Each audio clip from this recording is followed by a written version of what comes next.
बहुत बहुत स्वागत है आप सभी का। नमस्कार, मैं हूं आपके साथ प्रीति और आप देख रहे हैं सुबह 9 बजे। शुरुआत हेडलाइंस के साथ।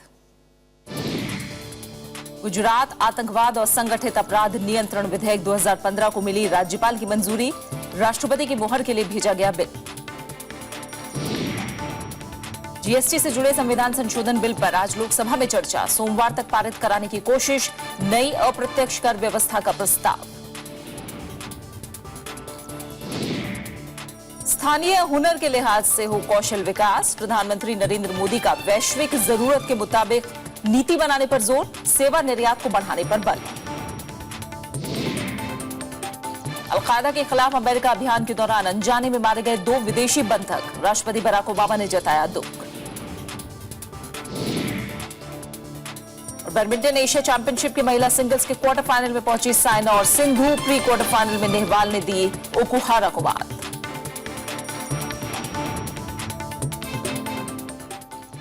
जीएसटी से जुड़े संविधान संशोधन बिल पर आज लोकसभा में चर्चा होगी। संसदीय कार्य मंत्री एम वेंकैया नायडू के मुताबिक सरकार बिल पर विचार के लिए इसे लोकसभा में रखेगी और सोमवार तक इसे पारित कराने की कोशिश होगी। पिछले साल दिसंबर में बिल लोकसभा में पेश किया गया था। बीजेपी अपने सांसदों को व्हिप जारी करेगी ताकि इस संविधान संशोधन बिल के लिए 2/3 बहुमत जुटाया जा सके। बुधवार को जीएसटी पर राज्यों के वित्त मंत्रियों की अधिकार प्राप्त समिति के साथ केंद्रीय वित्त मंत्री अरुण जेटली की बैठक हुई थी। बैठक में तमिलनाडु को छोड़कर ज्यादातर राज्यों ने इसके प्रावधानों पर सहमति जताई थी। सरकार अगले साल अप्रैल से जीएसटी को लागू करना चाहती है। दिल्ली के जंतर मंतर पर हुई किसान आत्महत्या का मुद्दा गुरुवार को संसद के दोनों सदनों में उठा। प्रधानमंत्री नरेंद्र मोदी ने लोकसभा में माना कि किसान लंबे वक्त से मुसीबतों से जूझ रहे हैं। उन्होंने सरकार की तरफ से किसानों की हर संभव मदद का भरोसा दिया। उधर विपक्षी कांग्रेस ने गजेंद्र की खुदकुशी के मामले की न्यायिक जांच की मांग की और सरकार को भूमि अधिग्रहण के मामले पर चेतावनी भी दी। संसद के दोनों सदनों में गुरुवार को कार्यवाही शुरू होते ही सदस्यों ने जंतर मंतर पर गजेंद्र की मौत का मामला उठाया। प्रधानमंत्री नरेंद्र मोदी ने इस आत्महत्या को लोकसभा में गंभीर मुद्दा बताया। उन्होंने माना कि देश में किसान दशकों से मुसीबत झेल रहे हैं। उन्होंने किसानों को संकट से निकालने का आश्वासन दिया और उसमें विपक्ष के सुझावों का भी स्वागत किया। समस्या पुरानी है, गहरी है। हम सबको सोचना होगा कि हम कहां गलत रहे, पिछले 10 महीनों में क्या कमियां रही, यह सबका दायित्व है। लेकिन किसानों की इस समस्या का समाधान का रास्ता हमको खोजना है और मैं इस विषय में खुले मन से जो भी सुझाव आए आप जरूर बताइए। अपन को इनको रास्ता निकालने का प्रयास करेंगे। किसान को असहाय नहीं छोड़ सकते। गृह मंत्री राजनाथ सिंह ने इससे पहले सदन को घटना की जानकारी दी। उन्होंने बताया कि किसान गजेंद्र राठौर की आत्महत्या के मामले की जांच दिल्ली पुलिस की अपराध शाखा को सौंप दी गई है। गृह मंत्री ने कहा है कि किसानों को मदद के साथ वैकल्पिक रोजगार के मौके भी देने होंगे। 58% का कंट्रीब्यूशन जीडीपी में मात्र 14% क्यों रह गया है अथवा वह क्यों घटता जा रहा है लगातार। विपक्षी कांग्रेस ने सरकार के जवाब से असहमति जताई और इस घटना की न्यायिक जांच की मांग की। कांग्रेस पार्टी ने किसानों की समस्या के सहारे जमीन अधिग्रहण के मामले में भी सरकार की घेराबंदी की। पुलिस तो दोषी है, जब दोषी ही अगर इंक्वायरी करेगा तो सही बात नहीं निकलेगी। इसीलिए मैं आपसे अपील करता हूं प्राइम मिनिस्टर से कि जुडिशियल इंक्वायरी आप कीजिए। वो कह रहा है इस गवर्नमेंट के चलते इस देश को, किसान को इस गवर्नमेंट से विश्वास उठ गया है। आम आदमी पार्टी ने किसानों की मौत के लिए पूरे सिस्टम को दोषी ठहराया और मामले के राजनीतिकरण का आरोप लगाया। गजेंद्र का आत्महत्या करना बहुत दुखद है और शर्मनाक है देश के लिए, लेकिन वो सिस्टम से दुखी था। How can the society become so callous and unsympathetic and unresponsive? कई सांसदों ने जंतर मंतर पर हुई इस आत्महत्या के लिए आम आदमी पार्टी के नेताओं और मुख्यमंत्री अरविंद केजरीवाल को जिम्मेदार ठहराया है। आम आदमी पार्टी ने जंतर मंतर पर यह रैली भूमि अधिग्रहण कानून में बदलाव के विरोध के मुद्दे पर बुलाई थी। श्याम सुंदर, राज्यसभा टीवी। राज्यसभा के 235वें सत्र के पहले ही दिन गुरुवार को किसानों की दुर्दशा के मुद्दे पर चर्चा हुई। विपक्ष ने सरकार से किसानों को तुरंत राहत देने और भूमि अधिग्रहण बिल पर रुख बदलने की अपील की। इस मुद्दे पर आज भी चर्चा जारी रहेगी। राज्यसभा में गुरुवार को किसानों की दुर्दशा और उनकी आत्महत्याओं के मुद्दे पर चर्चा शुरू हुई। मामले पर कार्यस्थगन का नोटिस देने वाले नेता प्रतिपक्ष गुलाम नबी आजाद ने आरोप लगाया कि सरकार किसानों के लिए माकूल कदम नहीं उठा रही है। आप उसका अनाज खरीदोगे नहीं, आपकी उसकी जमीन ले लोगे ऑर्डिनेंस के जरिए, आप उसको मिनिमम सपोर्ट प्राइस दोगे नहीं, तो क्या करेगा? उसके सामने हत्या करने के बगैर रास्ता क्या है? दूसरे विपक्षी दलों ने भी सरकार से किसानों को तुरंत राहत देने की मांग की। सांसदों ने किसानों को उचित मुआवजा, न्यूनतम समर्थन मूल्य में इजाफा और बीमा के तुरंत भुगतान की भी मांग की। तो मिनिमम सपोर्ट प्राइस कम होगी, लागत ज्यादा होगा तो किसान आत्महत्या तो करेगा ही। भारत सरकार के हाथ में है श्रीमान, यदि कोई एक चीज है जिससे सीधी राहत पहुंचेगी, सीधी राहत पहुंच सकती है इंश्योरेंस कंपनी से। यानी मैं सुनकर के हैरान हूं कि उन्होंने कहा कि 2 करोड़ और ले लिया है 2000 करोड़। पूर्व केंद्रीय कृषि मंत्री और एनसीपी सांसद शरद पवार ने भी किसानों को तुरंत राहत देने की मांग की। उन्होंने सरकार से भूमि अधिग्रहण बिल पर आम राय बनाने की अपील की। इश्यूज होते हैं, समस्या पैदा होती है, देश के सामने संकट आता है। अल्टीमेटली हम सब लोग और हम सब लोगों की जिम्मेदारी इस देश का गरीब आदमी को मदद करने के लिए हम यहाँ आकर बैठे हैं। किसानों की दुर्दशा पर सत्ता पक्ष के सांसदों ने भी चिंता जताई। हालांकि वो भूमि अधिग्रहण बिल पर सरकार का बचाव करते नजर आए। राज्यसभा के अंदर इसी प्रकार से वो बिल पास करने का मौका नहीं दिया गया, उसको भी हल्ला मचाया गया, जबकि उसमें से वो भी जो कानून बना है पिछली गौ सरकार ने बनाया वो भी अच्छा कानून है, लेकिन उसमें कुछ सुधार किए जा रहे हैं, तो सुधार की गुंजाइश तो हमेशा रहती है। किसानों की दुर्दशा पर चर्चा शुक्रवार को भी जारी रहेगी, जिसके बाद सरकार जवाब देगी। विशाल दहिया, राज्यसभा टीवी। और भूमि अधिग्रहण के लिए दोबारा लाए गए अध्यादेश के मामले पर विपक्ष ने गुरुवार को राज्यसभा में सरकार से जवाब मांगा। केंद्रीय ग्रामीण विकास राज्य मंत्री सुदर्शन भगत ने जैसे ही भूमि अधिग्रहण अध्यादेश की प्रति सदन के पटल पर रखी, विपक्षी समाजवादी पार्टी और तृणमूल कांग्रेस के सांसदों ने दोबारा अध्यादेश लाने की वजह सरकार से पूछी। कांग्रेस ने भी किसानों के मुद्दे पर सरकार पर सवाल खड़े किए। एकजुट विपक्ष के कई सांसद वेल में आ गए, जिस वजह से कार्रवाई 2 बार स्थगित भी करनी पड़ी। राज्यसभा में भूमि अधिग्रहण अध्यादेश नहीं ला पाने की वजह से सरकार ने 3 अप्रैल को दोबारा अध्यादेश जारी किया था। अध्यादेश को संसद में पेश करना संवैधानिक रूप से जरूरी होता है और इसी के तहत इसे 20 अप्रैल को लोकसभा में भी पेश किया गया था। प्रधानमंत्री नरेंद्र मोदी ने कहा है कि आने वाले वक्त में दुनिया में भारत के हुनर का डंका बजेगा। इसके लिए उन्होंने स्थानीय टैलेंट को उभारने वाली नीति बनाने पर जोर दिया। दिल्ली में वैश्विक सेवा प्रदर्शनी का उद्घाटन करते हुए प्रधानमंत्री ने कहा कि भारत सेवा क्षेत्र में निर्यात का हब बन सकता है। उन्होंने कहा कि विश्व की बदलती जरूरतों के लिहाज से युवाओं का कौशल विकास होना चाहिए। प्रधानमंत्री नरेंद्र मोदी ने क्षेत्र विशेष की प्रतिभा विकसित करने और भारत को सेवा उत्पाद के निर्यात का केंद्र बनाने के लिए नीति बनाने पर बल दिया है। दिल्ली में सेवा क्षेत्र पर वैश्विक प्रदर्शनी का उद्घाटन करते हुए प्रधानमंत्री ने युवा मानव संसाधन को देश की सबसे बड़ी शक्ति बताया।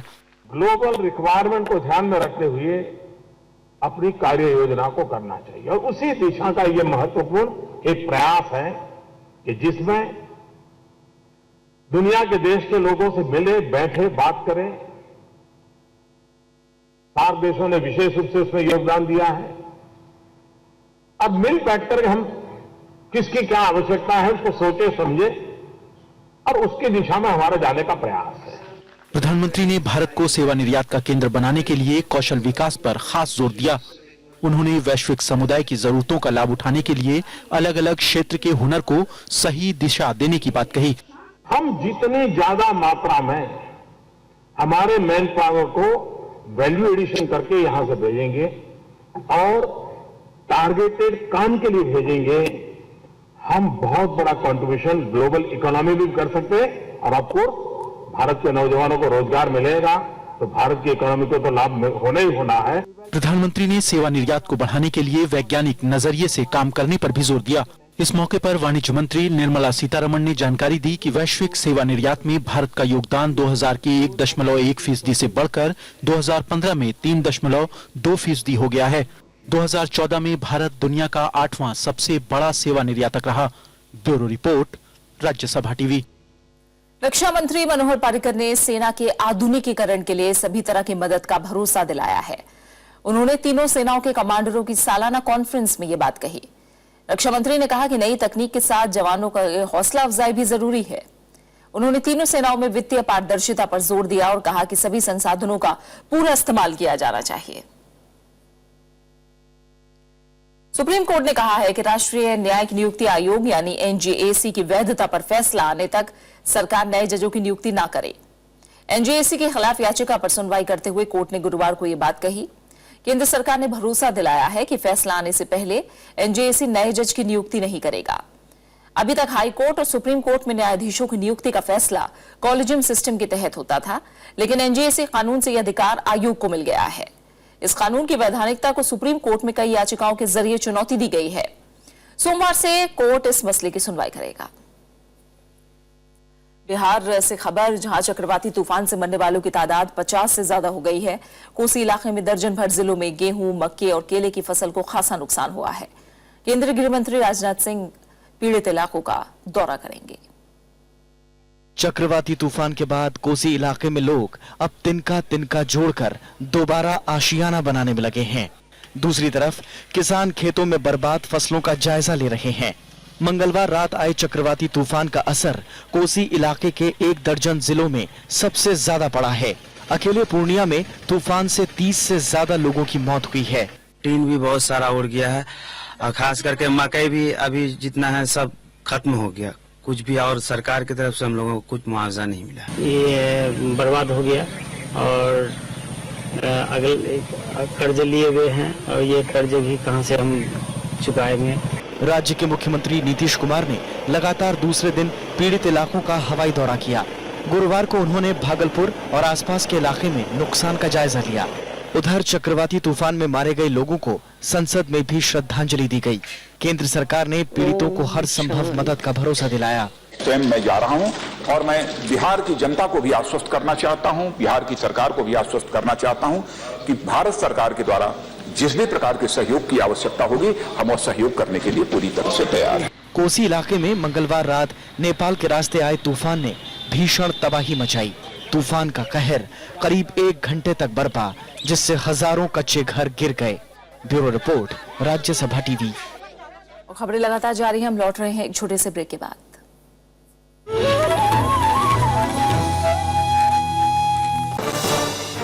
जाहिर है कि एक राय साहब चुने गए, लेकिन क्या ये बात सही है कि चुनाव की नौबत लगभग आ गई थी? झगड़ा नहीं, वो बहस है, बहस के आधार पर निर्णय पर पहुंचे। इंडिविजुअल अकाउंटेबिलिटी तय करने की बात आई तो फिर आपकी पार्टी सल्किया प्लेनम चली जाती है, 78 से रिव्यू की बात करने लगती है। मैं अगर आप सच्चाई चाहते हो तो मैं बताऊंगा आपको सर, पूरी तरीके से काम नहीं हुआ। इसलिए पार्टी कांग्रेस में भी ये फैसला लिया गया कि संगठनात्मक तौर पर एक प्लेनम की आयोजन करना जरूरी है इन्हीं सवालों में। संगठन के आदमी नहीं है आप, संगठन के लोग एसआरपी हैं, ये हैं, ये फलाना का आदमी है, ये संगठन का है, ये जो है सिद्धांत का है, ये भी लेबल लगा था हम पे। मिलिए सीपीएम के नए महासचिव सीताराम येचुरी से तर्कश में सिर्फ राज्यसभा टीवी पर।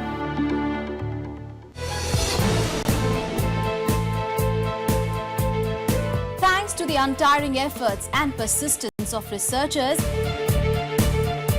as science beckons India into the future, Rajya Sabha Television partakes the responsibility, bringing technology to the Indian people. the progress of any nation is parallel to the progress of science and technology. Monitoring scientific advances as they unravel.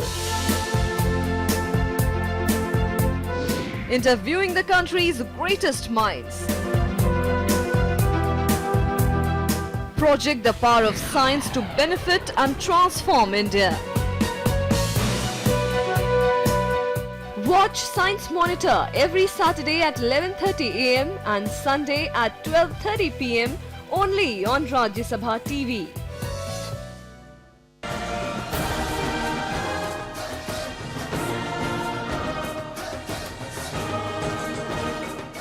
विदेश वार्ताएं या फिर यात्राएं, Iraq संकट से जुड़ी खबरों से उधर अगवा की गई भारतीय जहां भी है अंतर्राष्ट्रीय घटनाएं, हर जगह है राज्यसभा टीवी की टीम।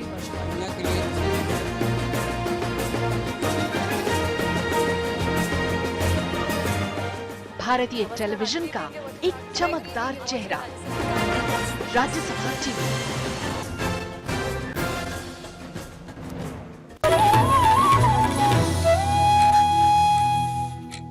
गुजरात के राज्यपाल ओपी कोहली ने गुजरात आतंकवाद और संगठित अपराध नियंत्रण विधेयक 2015 को मंजूरी दे दी है।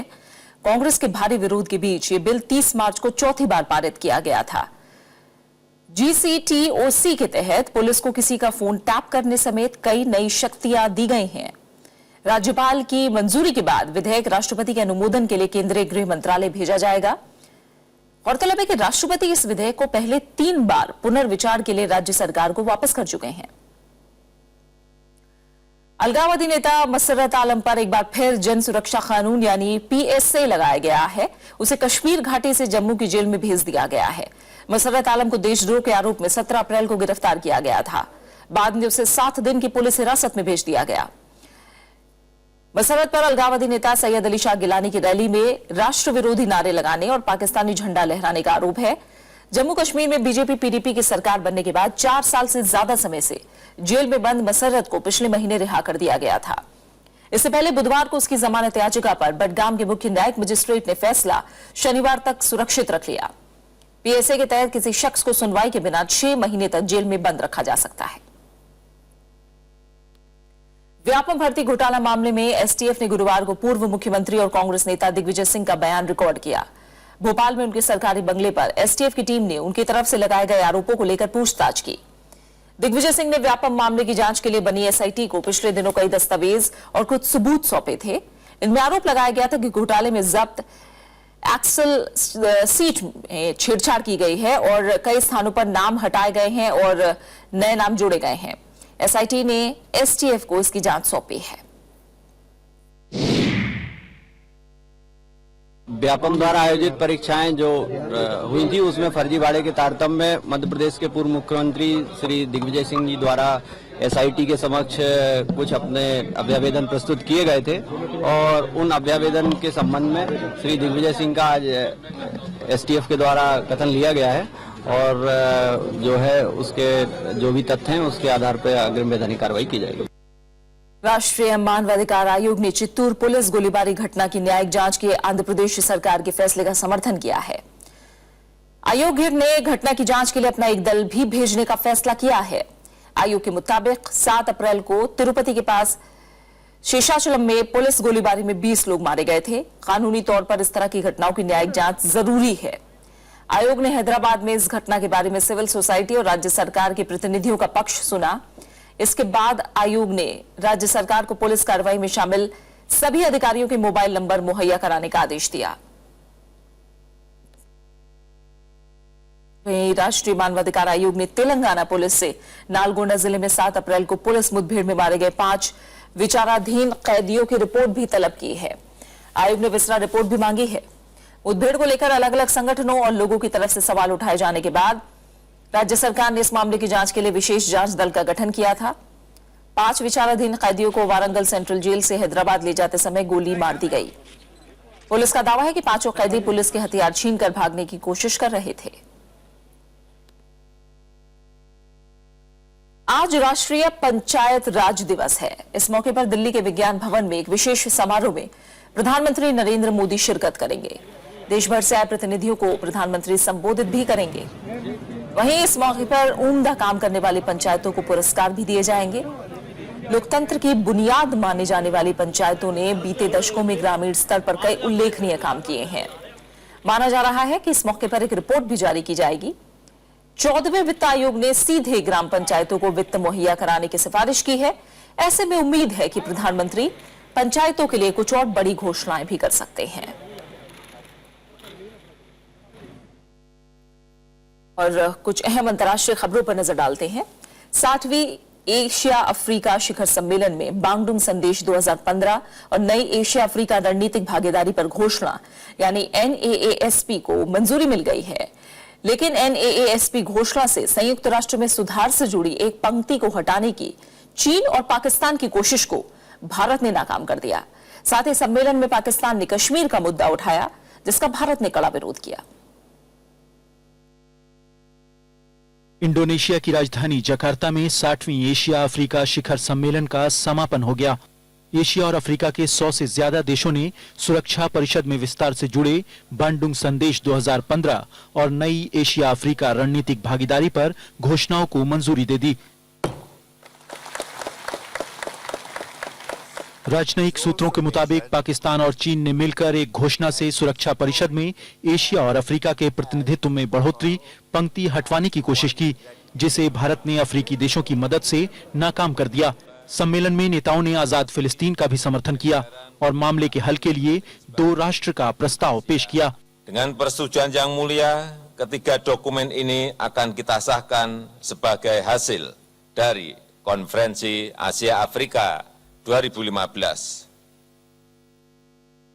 Ketika dokumen hasil konferensi saya sahkan. सम्मेलन में पाकिस्तान ने कश्मीर का मुद्दा भी उठाया, जिसका भारत ने कड़ा विरोध किया। बांडुंग में चल रहे सम्मेलन में भारत ने पाकिस्तान की इस हरकत को दुर्भाग्यपूर्ण करार दिया। विदेश मंत्रालय में सचिव अनिल वाधवा ने कहा कि कश्मीर भारत का अभिन्न अंग है और पाकिस्तान की ओर से ऐसे मसलों को उठाया जाना सही नहीं है। Bureau report, Rajya Sabha TV. विदेश मंत्री सुषमा स्वराज ने जकार्ता में 60वें एशिया अफ्रीका सम्मेलन में हिस्सा लेने के अलावा कई देशों के नेताओं के साथ द्विपक्षीय बैठक भी की। सम्मेलन से अलग उन्होंने नेपाली प्रधानमंत्री सुशील कोइराला से मुलाकात की। फिलिस्तीनी प्रधानमंत्री रामी हमदल्ला से मुलाकात में सुषमा स्वराज ने कई अहम मुद्दों पर चर्चा की है। विदेश मंत्री इंडोनेशिया में रहने वाले भारतीय समुदाय के लोगों से भी मिली और उनसे स्वच्छ भारत अभियान के लिए आर्थिक सहयोग मांगा। इसके अलावा विदेश मंत्री ने इंडोनेशिया में आसियान के लिए भारतीय मिशन का उद्घाटन भी किया।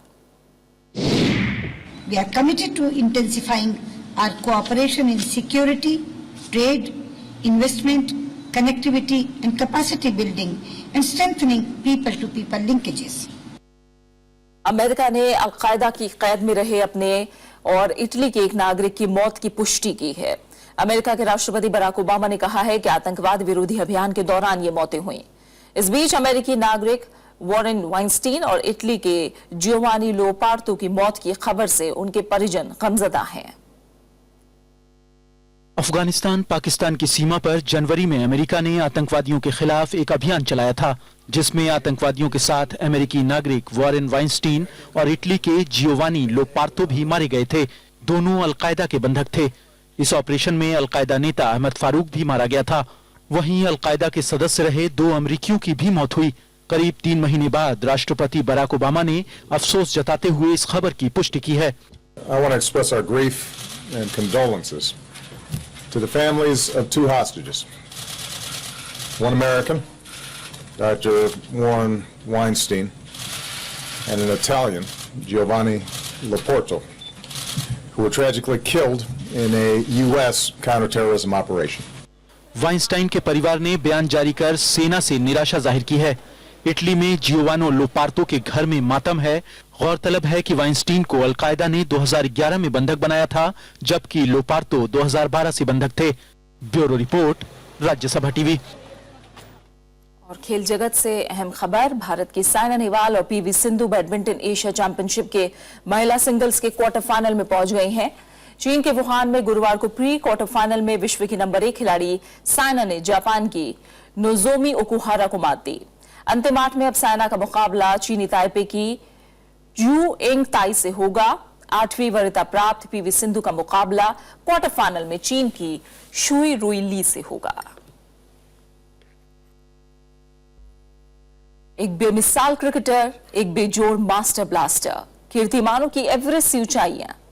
सचिन तेंदुलकर की तारीफ में कहा हर लफ्ज कम मालूम पड़ता है। पूरी दुनिया में उनके खेल के लोग मुरीद हैं। 16 साल की उम्र में 1989 में पाकिस्तान के खिलाफ सचिन तेंदुलकर ने अपने टेस्ट करियर का आगाज किया। 2 दशक से ज्यादा लंबे अंतर्राष्ट्रीय क्रिकेट में अपने करियर में उन्होंने कई कीर्तिमान अपने नाम किए। टेस्ट क्रिकेट में उन्होंने 15,921 रन बनाए। वहीं एक दिवसीय मैचों में एक दोहरे शतक के साथ सचिन ने 18,426 रन बनाए। आज भारत रत्न और राज्यसभा सांसद सचिन तेंदुलकर का जन्मदिन है। राज्यसभा टीवी की तरफ से सचिन तेंदुलकर को जन्मदिन की ढेरों शुभकामनाएं।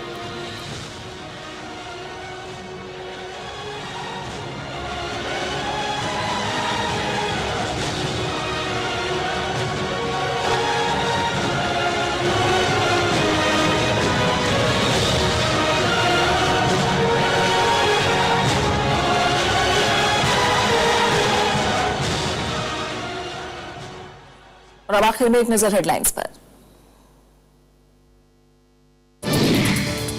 गुजरात आतंकवाद और संगठित अपराध नियंत्रण विधेयक 2015 को मिली राज्यपाल की मंजूरी। राष्ट्रपति की मुहर के लिए भेजा गया बिल। जीएसटी से जुड़े संविधान संशोधन बिल पर आज लोकसभा में चर्चा। सोमवार तक पारित कराने की कोशिश। नई अप्रत्यक्ष कर व्यवस्था का प्रस्ताव। स्थानीय हुनर के लिहाज से हो कौशल विकास। प्रधानमंत्री नरेंद्र मोदी का वैश्विक जरूरत के मुताबिक नीति बनाने पर जोर। सेवा निर्यात को बढ़ाने पर बल। अल-कायदा के खिलाफ अमेरिका अभियान के दौरान अनजाने में मारे गए 2 विदेशी बंधक। राष्ट्रपति बराक ओबामा ने जताया दुख। और बैडमिंटन एशिया चैंपियनशिप की महिला सिंगल्स के क्वार्टर फाइनल में पहुंची साइना और सिंधु। प्री क्वार्टर फाइनल में नेहवाल ने दी उपहार कुमार।